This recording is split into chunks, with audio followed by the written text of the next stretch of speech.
বিশ্বনাথ দা, পরিস্থিতি এমন জায়গায়, মানে দক্ষিণ 24 পরগনার কালীতলা আশুতি থানায় অভিষেক বন্দ্যোপাধ্যায়ের বিরুদ্ধে প্রায় 300 কোটি টাকার মাটি চুরির অভিযোগও উঠেছিল, আর এবার একেবারে ত্রাণ চুরির অভিযোগ। মানে অঙ্কটা হচ্ছে কি প্রায় 600 কোটি টাকা। মানে আর কোথায় গিয়ে থামবে তৃণমূল? তোমার দর্শকদের মনে করিয়ে দিতে চাই, আমফান যখন সর্বনাশ হচ্ছে সবার, তখন তৃণমূল নেতারা লাফাচ্ছে এবং রাজ্য মানে কোষাগার থেকে, দিল্লির থেকে টাকা আসছে, রাজ্যের কোষাগার থেকে টাকা যাচ্ছে এবং দুর্গত মানুষদের উদ্দেশ্যে যাচ্ছে, আর তৃণমূল নেতারা সেগুলোকে ভাগ বাটুয়া করে নিচ্ছে। এই আমফানের মতন এত বড় একটা দুর্যোগের পরে নবান্নেতে মমতা বন্দ্যোপাধ্যায় মিটিং ডেকেছিলেন। তার আগে মানে ধরা পড়ে গেছিল তৃণমূল নেতারা কিভাবে টাকা পয়সা, মানে ত্রাণের টাকা লুট করে নিয়েছে। এমনকি এক মোবাইলে 8 জন 10 জন সব নেতাদের বাড়ির সবাই টাকা দুবার, তিনবার, চারবার করে নিয়েছে। তারপরে মমতা বন্দ্যোপাধ্যায় নিজেই বললেন যে যারা টাকা নিয়েছে তাদের ফেরত দাও।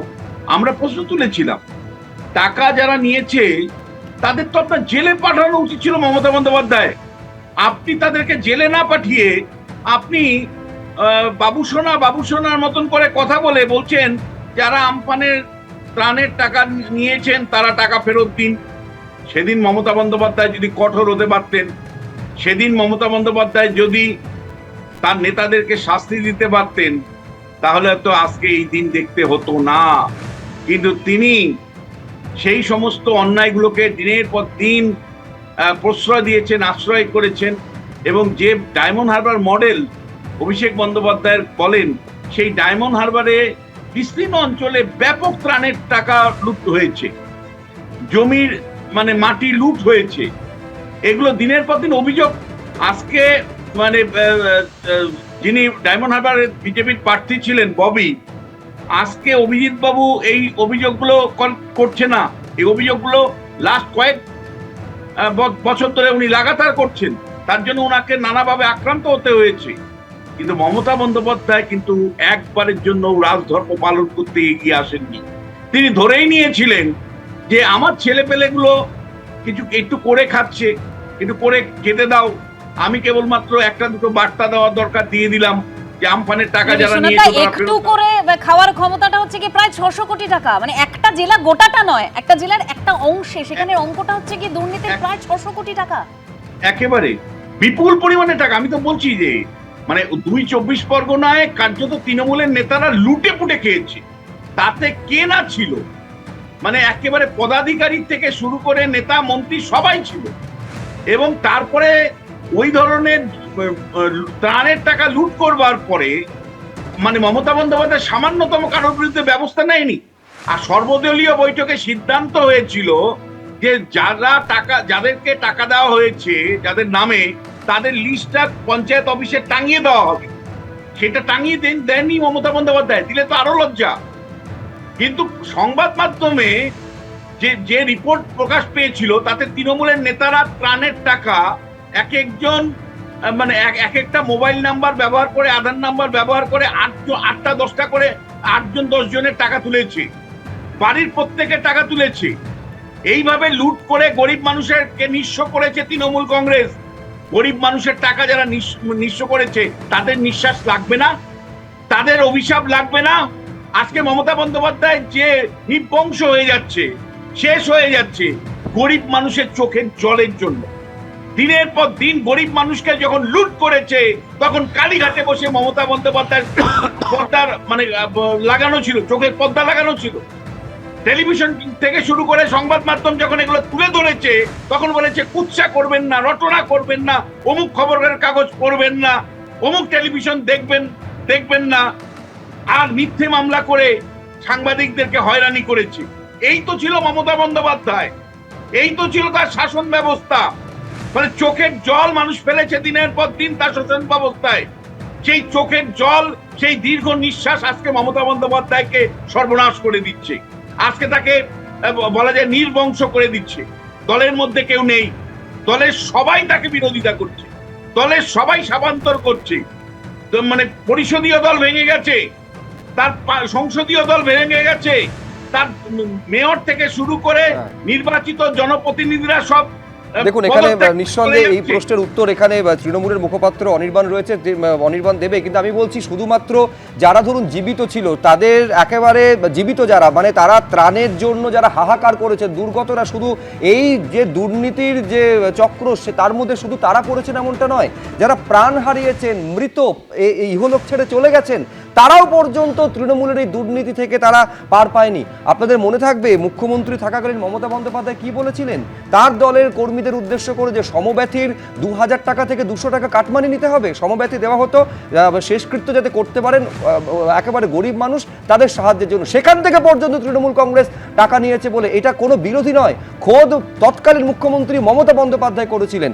প্রশ্ন হচ্ছে যাবতীয় সবকিছু জানার সত্ত্বেও এই দুর্নীতি যদি আরে বহরে এত বারে অনির্বাণ, তার মানে বলতে হবে স্পষ্টতভাবে দলের সেখানে সক্রিয় মদত ছিল। না সে তো বুঝলাম, আমি তো আবারও বলছি যাদের বিরুদ্ধে এই ধরনের সেই সময় অভিযোগ ছিল না ছিল সেগুলোর প্রত্যেকটির বিষয়ে অভিযোগ নিয়ে আমরা বহু আলোচনা করেছি, সেটা নিয়ে কোনো সন্দেহ নেই। এই বিশেষ করে পঞ্চায়েত স্তরে একদম তৃণমূল স্তরে ঘি ঢালা হয়েছে আর কি। হ্যাঁ বসে ঘি ঢালা তো ধরো 14 বছর ধরে যখন এই চিট ফান্ড নিয়ে আলোচনা করেছে সেটাও তো এক অর্থে তাই হয়েছে। যেমন ধরো 2020-তে যখন শুভেন্দু অধিকারী বিজেপিতে গেলেন তখন বিজেপি নেতারা বলতেন যে না না ওনার বিরুদ্ধে তদন্ত যেমন চলার তেমন চলবে, ওখানে কিচ্ছু খামতি হবে না। আচ্ছা এবার তুমি আমাকে বলো তো, তোমাকে একটা খুব স্পষ্ট প্রশ্ন করি, একেবারে এই শুভেন্দু অধিকারী যখন তিনি প্রায় মনস্থির করে ফেলেছেন তৃণমূল তিনি ছাড়তে চলেছেন, তৃণমূলের একেবারে বরিষ্ঠতম সাংসদ থেকে তৃণমূলের শীর্ষস্থানীয় নেতারা শুভেন্দু অধিকারীকে একেবারে দলে রাখার জন্য মরিয়া চেষ্টা কেন করেছিলেন তাহলে সেদিন? এটা তো আমাদের দলের সে বড় নেতা হয়েছে তাকে দলে রাখার চেষ্টা করেছিলাম, কিন্তু বলে তোমরা বারে বারে দাগিয়েছো। না না ভুল তাহলে করছো, সেদিন সেই চেষ্টাটা কেন হয়েছিল? ভুল করছো। 2016 সালে আমরা দাগাইনি প্রেস কনফারেন্স করে, ওটা কি আমাদের পার্টি অফিস ছিল নাকি? বিজেপির পার্টি অফিস থেকে বিজেপির সর্বোচ্চ নেতারা দাগিয়েছিল, তুমি সেটা বারবার বলতে ভুলে যাচ্ছ কেন? বিজেপির ইউটিউব চ্যানেলে তার টাকা নেওয়ার ভিডিও ছিল, সেটা তারা সরিয়েছিল, এটা বলতে ভুলে যাচ্ছ কেন? 2020 সালে যখন তিনি বিজেপিতে গেলেন বিজেপির নেতারা বলেছিলেন তদন্ত কিচ্ছু খামতি হবে না, একদম তদন্তের মতোই চলবে, 6 বছর ধরে তদন্ত কি চলেছে তুমি আমাকে একটু বলে দেখাও, সবটাই তো খোঁজ রাখো নিশ্চয়ই, আমাকে বলে দেখাও 6 বছর ধরে কি তদন্ত তুমি চলেছে। একেবারে 180 ডিগ্রি ঘুরে গেছো। না না আমি বলছি যতবার শুভেন্দু অধিকারী নাম নিচ্ছি তুমি কেন এত 180 ডিগ্রি ভয় পাচ্ছ?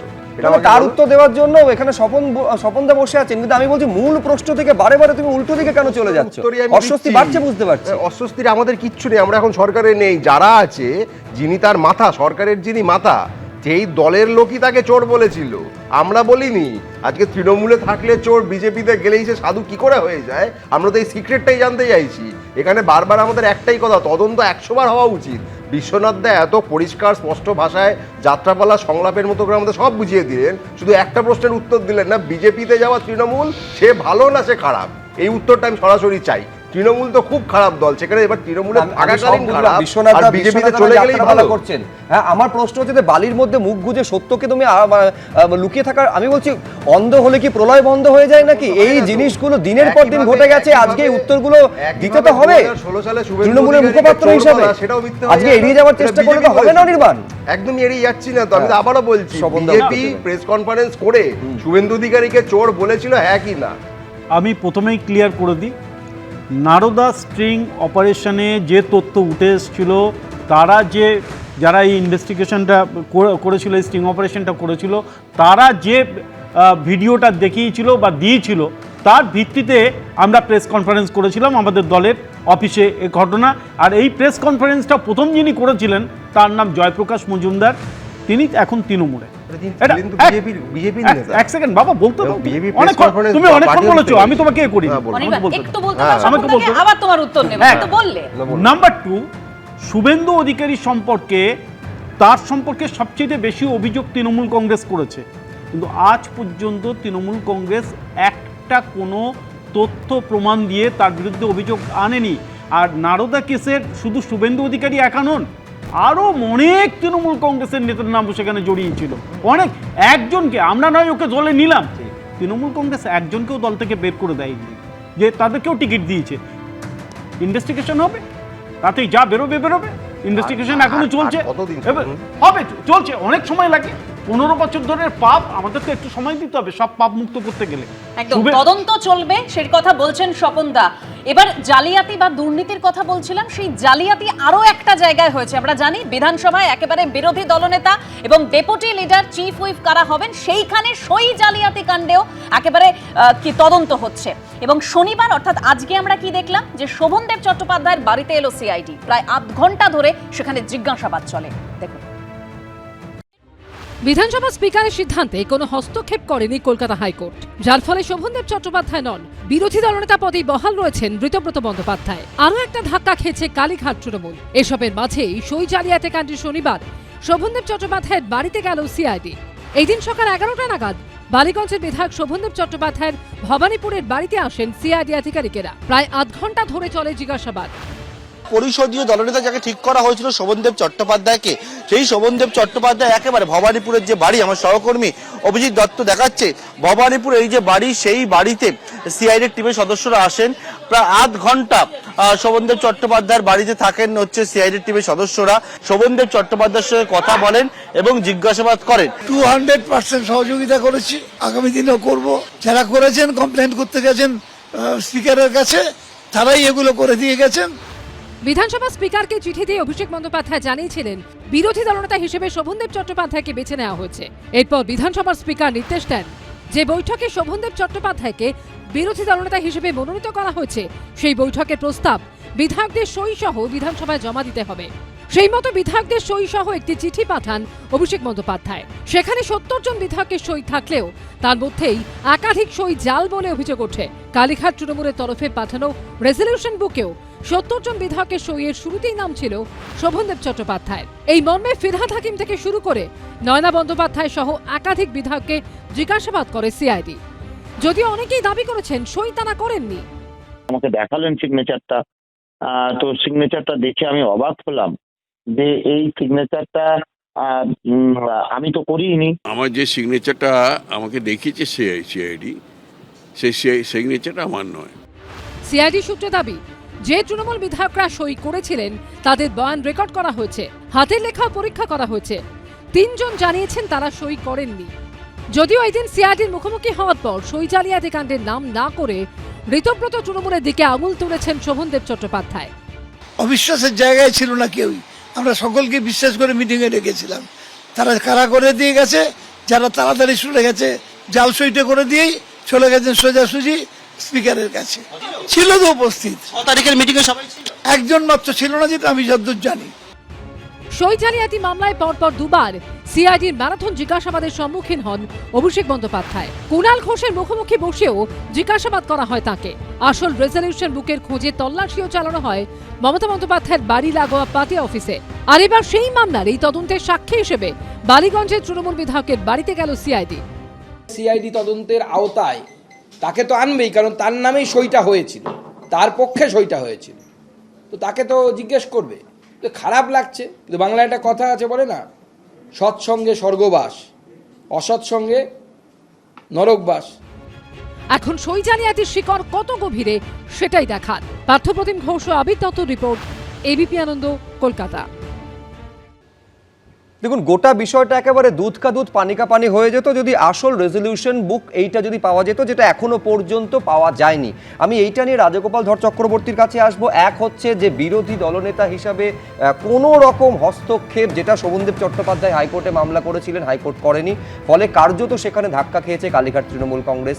এইবারে জালিয়াতি, সই জালিয়াতি কাণ্ডে যেভাবে সিআইডির তদন্ত এগোচ্ছে, শোভনদেব চট্টোপাধ্যায়কে পর্যন্ত ইন্টারোগেশন করা হলো, 2 বার অলরেডি অভিষেক বন্দ্যোপাধ্যায়কে পর্যন্ত করা হয়েছে। আমি বলছি, তদন্তের ফাঁস কি ক্রমশ তৃণমূলের ওপর চেপে বসছে বলে মনে হচ্ছে? এখান থেকে বেরোনোর কোনো উপায় পরিস্থিতি সামাল দেওয়ার জন্য তৃণমূলের আছে বলে মনে হচ্ছে আপনার? না দেখুন, এটা তো খুব সহজ ব্যাপার না। আপনাকে মিনিটস দেখতে চেয়েছে, রেজিস্ট্রেশন যে খাতা আছে, সই করা খাতা, সেগুলো তো যে কোনো প্রতিষ্ঠানেরই রাখা উচিত। এটা দল, তার একটা সময় অল ইন্ডিয়া পার্টি ছিল, এখন না সে খেতাব তারা হারিয়েছে, তাই নিজেদের এতেই তো সেই খাতাও নেই, কাগজও নেই। হ্যাঁ, সেটা তো দেখতে চাইবেই, সেই যদি দেখতে চায় দেখাতে হবে। তার মানে সে খাতাটাও লোপাট করে দিয়েছে। কেন লোপাট করেছে যদি প্রমাণ হয়ে যায় যে সঠিক নয়, সে খাতাতে অন্য সই আছে বা সই নেই, তো একটা দল যখন আর জালিয়াতির মধ্যে থাকে না, তখন সব কিছুতেই সে জালিয়াতি করে, যেগুলো করা দরকারও ছিল না হয়তো। হ্যাঁ, যে 30-35 জনের সঠিক সই নিয়ে জমা দিলেই হয়তো নিজেদের কারুকে তারা করতে পারতো, সেটা তারা করেনি। এবং এটাতেই আমার মনে হয়েছে যখন যে দল জালিয়াতি করতে গেছে এবং বেশ কিছু মানুষ যারা মনে করছে আমার সই জালিয়াতি দল কেন করবে, তারা ক্ষেপে উঠেছে। তারা হয়তো মানে অন্য কারোরা ক্ষেপে উঠতো, কিন্তু একটা সুযোগ পেয়ে গেছে। ব্যাপারটা হচ্ছে যে আপনি যখন এই জিনিসটা তাদের হাতে তুলে দিলেন, তাদের সই জাল করে, তারা তো অনেকেই হয়তো ছাড়বো ভেবেছিল, একেবারে গ্রাউন্ড পেয়ে গেল ছাড়তে হবে, একেবারে সোজা স্পিকারের কাছে স্পিকার চিঠি পাঠিয়ে দিলেন পুলিশের কাছে। একদম বোঝা যাচ্ছে যে কোথাও একটা সুযোগের অপেক্ষায় ছিল সবাই। এবং এখন এটা তো নিশ্চয়ই যখন এমন একটা জিনিস পাওয়া গেছে, জালিয়াতির কেস, এবং দেশের আইন অনুযায়ী এটা মারাত্মক অপরাধ। বিধানসভার বা লোকসভায় যদি যারা করে আছেন তারা যদি এথিক্সের জায়গায় যায়, এথিক্স কমিটির কাছে আসে, অনেকেরই হয়তো পদে থাকা যাবে না যে জায়গায় চলছে। এই আমি জানি না একটা সর্বভারত একটা রাজনৈতিক দল যদি এইভাবে সে যদি তার দল চালায়, তাহলে দেশ যারা রাজ্যকে কীভাবে চালিয়েছিল, পরিষ্কার, একদম পরিষ্কার কথা। যারা নিজের দল চালাতে গিয়ে এই ধরনের জালিয়াতি করে, রাজ্যকে চালাতে গিয়ে হাজার গুণে সে তারা জালিয়াতি করে বোঝা যাচ্ছে। হ্যাঁ, রাজ্যকে সেই জালিয়াতির মডেলেই তারা চালিয়ে করিয়েছে। ত্রাণের টাকা আপনারা বলছিলেন, ত্রাণের যে আমাদের যে ফান্ড আছে, হ্যাঁ, সেখানে 75% সেন্ট্রাল গভর্নমেন্ট দেয়, 25% স্টেট গভর্নমেন্ট দেয়। সে পুরো টাকাই দেখা যাচ্ছে। যখন কাউন্সিলরদের ঘরেগুলোতে হাজার হাজার সমস্ত ত্রাণের সামগ্রী, যেগুলো গরিব মানুষ, যেটা দেবস্মিতা বলছিল, তার বিপর্যয়ে মানুষ যাতে আক্রান্ত হয়ে আছে তাদের পাওয়ার দরকার ছিল, সেইগুলো দেখা যাচ্ছে কাউন্সিলরের অফিসে। মানে টাকা এগুলো আমরা দেখতে পাচ্ছি, বালতি সব দেখতে পাচ্ছি। কত টাকা যে সেখান থেকে সরানো হয়েছে, প্রায় 1,500 কোটি টাকা। এসডিআরএফ ফান্ড যেটা রয়েছে, আমাদের ডিজাস্টার ম্যানেজমেন্ট যে ফান্ডটা আছে, সেখান থেকে টাকা নানানভাবে সরিয়ে নেওয়া হয়েছে, নেতারা ব্যবহার করেছেন, দল ব্যবহার করেছে। আমার মনে হচ্ছে যে এই একটা পূর্ণাঙ্গ তদন্ত করা উচিত, শুধু তদন্ত নয়। এবং টাকা পশ্চিমবঙ্গের আমার মনে হয় বাজেট, স্বপন দাশগুপ্ত মন্ত্রী আছেন, উনি নিশ্চয়ই দেখবেন যে কী করে এই তৃণমূল থেকে টাকা তোলা যায়। এটা একটা নতুন রেভিনিউ আর্নিং সোর্স হওয়া উচিত, যে তৃণমূল থেকে কত টাকা হাসছে। হ্যাঁ, ঠিক আছে, হাসা দরকার। যখন টাকাগুলো বেরোবে তখন হাসিটা আমরা দেখতেই চাই। টাকাটাগুলো কি করে উদ্ধার করা যায়। কোথাও গিয়ে রাজাগোপাল বাবু অনির্বাণ এখনো মানতে চাইছে না, এখনো বিশ্বাস করতে পারছে না। আর কি করা যাবে, ও হাসছে ভালোই, তাই না? হাসিটা আমরা দেখতে চাই। আমি রাজাগোপালদার কথা প্রসঙ্গে আমি একটা কথা বলে দিই, যে বিধানসভার বিরোধী দলনেতা হতে গেলে 294টা 10%, মানে 30 জন হলেই হয়ে যায়। একটা কালীঘাটের মিটিংয়ে, সেখানে মিটিং হচ্ছে রেজুলেশন নিয়ে, সেই কপিটা পাঠিয়ে দেওয়া হচ্ছে, রেজুলেশনে কারা কারা সই করেছে পাঠিয়ে দেওয়া হলো। এই জালিয়াতি করার তো কোনো দরকার ছিল না, এই জালিয়াতি করার তো কোনো দরকার ছিল না। এই জালিয়াতিটা কেন করতে গেল? এবং এই জালিয়াতিটা স্বপনদা, এটা কোথাও গিয়ে তার তৃণমূলের একটা অভ্যেসে পরিণত হয়েছে। একেবারে আইন মানবো না, আগে একাধিকবার এরকম শানবো, চুরি করতে হবে, কারণ বিধানসভায় এরকম একটা রেজুলেশন দেওয়া মানে তো সেখানে তো আইন মেনে কাজ করতে হয়। হরিশ চ্যাটার্জি যা বলবে সেটাই তোমাকে মানতে হবে। তোমরা সব হচ্ছে বাড়ির চাকর বাকর, কিন্তু সরকার তো চলে গেছে, ক্ষমতা নেই। এখন তারাও ভাবছে এবার তোমাদেরকে মুখ খুলতে হবে, আর তারাই মুখ খুলে দিয়েছে স্পিকারের কাছে। দেখুন, যে চিঠিতে যাদের সই আছে, এরা কিন্তু উপস্থিতি ছিল না, সই করেনি। এবং যেই এইটা ধরা পড়লো, তারাও যখন বলা শুরু করলো এ সই আমার নয়, সঙ্গে সঙ্গে খাতা লোপাট। আরে এতদিন ফাইল লোপাট, এখন রেজুলেশনের খাতা লোপাট, এরপর পরপর কি লোপাট হবে এ তো জানি না। এখন শেষকালে তৃণমূল দলটাই লোপাট হয়ে গেছে। এটাই তো এখন অবস্থান চলছে। সামান্য বুদ্ধি থাকলে এটা বোঝা সম্ভব যে আমাদের ছিলই যেখানে 80টা বিধায়ক লাগে 30, সেখানে 3 জন বিধায়কের সই জাল করার কোনো প্রয়োজনই নেই। এখানে এটা পরিষ্কার বোঝা যাচ্ছে, বলছি স্বপনদা, বলছি this was a clear pre hatched plan, যেটা তারা ইচ্ছা করেই করেছে, নিজেরা সইটা অন্যরকম করে যাতে সোজা গিয়ে স্পিকারকে বলে গোটাটা সাজাতে পারে। এটা বহু আগে থেকে আপনারা সাজিয়েছিলেন।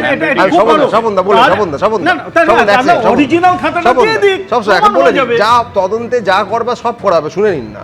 এইখানে যারা আজকে তথাকথিত বিদ্রোহী, তাদের যদি তৃণমূলের প্রতি এতই রাগ থাকবে, তারা লাভ দিয়ে আপনাদের কোলে গিয়ে বসলো কেন? তারা তো বলতে পারতো আমরা এমন বিজেপি বিরোধিতা করবো, আমরা দেখিয়ে দেবো আমরাই আসল বিরোধী। আজ অব্দি এই তথাকথিত বিরোধী তৃণমূল, বিদ্রোহী তৃণমূল, আপনাদের ভাষায় ভালো তৃণমূল, তারা আজ অব্দি বিজেপি বিরোধী একটা মুভমেন্ট করেছে, একটা স্টেটমেন্ট দিয়েছে? এখন অব্দি শুভেন্দুবাবু কত ভালো সংগঠক এটা বলতে বলতে তাদের রাতের ঘুম বন্ধ হয়ে যাচ্ছে। এখানে পরিষ্কার আপনারা বিরোধীর নামে নিজেদের একটা দল বানিয়েছেন। এই প্ল্যানটা বহু আগে থেকে আপনারা তৈরি করেছিলেন বলেই এটা হয়েছে। যেখানে দরকার 30 আছে 80, 3টে বিধায়কের সই জাল করার কোনো আমি প্রয়োজন বলছি পড়ে না। তুমি যাদের কথা বলছো তারা এখনো পর্যন্ত হচ্ছে তৃণমূল কংগ্রেসের নির্বাচিত জনপ্রতিনিধি, তৃণমূল কংগ্রেসের বিধায়ক অনির্বাণ। আর দ্বিতীয় কথা হচ্ছে আসল রেজলিউশন বুকটা কোথায়? বিজেপির বিরুদ্ধে রাস্তায় নামছে না কেন? তাহলে তাদেরকে মানুষ তোমার বিজেপির প্রশ্ন করা হচ্ছে, তোমার দলে নেমে কেন? যেত। হ্যাঁ, তাহলে তাদেরকে টিকিট দিতে গেলে কেন? আর সেটা তো আবার তো বলছি, সেটা তো ভুল হয়েছে। তারা আরে কেন বেঈমান, দিতে গেলে? তারা বেঈমান, তারা বেঈমান বলে আপনাদের কোলে গিয়ে আরে ওরা- বসেছে। ওরা তো বলছে এরাও কালকে বেঈমান। বেঈমানরা আপনাদের মাথার উপর না, বসে না, আপনার ওরাও তো দলে বলছে ঢুকে। কালীঘাটের এই চোরেদের সঙ্গে থাকা যায় না বলে আমরা সরে এসেছি। কারা? ওরা বলছে যে কালীঘাটের এই বেশ, পিসি ভাইপো কালীঘাটের চোরেদের কাছে থাকা যাদেরকে যায় না। চোর বলছে তাদের থেকে টিকিট নেওয়ার সময় তারা সাধু ছিল? আরে চৌঠা সেটা- মেয়ের আগে সাধু ওটাই ছিল? তো জানতে চাইছি। তারা তো ভোটের প্রচারে আরে ওটাই গিয়ে, তো জানতে চাইছি। ভোটের এই- প্রচারে এই ভাগ গিয়ে, বাটোয়ারার ব্যাপারটা কি ভোটের আছে? প্রচারে সেটা তো আপনারা বলুন না। আরে এখন আমরা আপনাদের তো কোলে জানতে বসে চাইছি, আছে। আমরা কি করে জানবো? আমাদের আপনাদের দলে যোগ কোলে দেয়নি। বসে আছে তো। আরে আমাদের দলে যোগ এই দেয়নি। বেঈমানদের দল আমরা- আপনাদের কোলে গিয়ে বসে আছে, আরে আমরা আপনাদের সঙ্গে আমরা মিটিং সর- করছে। আরে আমরা সরকার চালাচ্ছি, আমাদের জন্য পশ্চিমবাংলার হ্যাঁ। 10 কোটি মানুষের কোল ঠিক, আমাদের তাদেরকে ঠিক। প্রত্যেককেই কোলে নিতে আমরা রাজি আছি। তাহলে মিটে গেল। তাহলে 10 কোটি যারা মানুষ। আপনাদের কোলে বসবে তারা ভালো, নিশ্চয়ই বসবে। ব্যাস হয়ে গেল। এটাই সে তো যদি বলতে মানে চাইছি। অনির্বাণ সে কোথাও যদি- কি এরা যে এটা আসলে এটা বিরোধী মানতে চাইছে না যে নিজের দলের লোকজনকে নিজের দল অনির্বাণরা ধরে রাখতে পারেনি? এবিপি আনন্দ, এগিয়ে থাকে, এগিয়ে রাখে।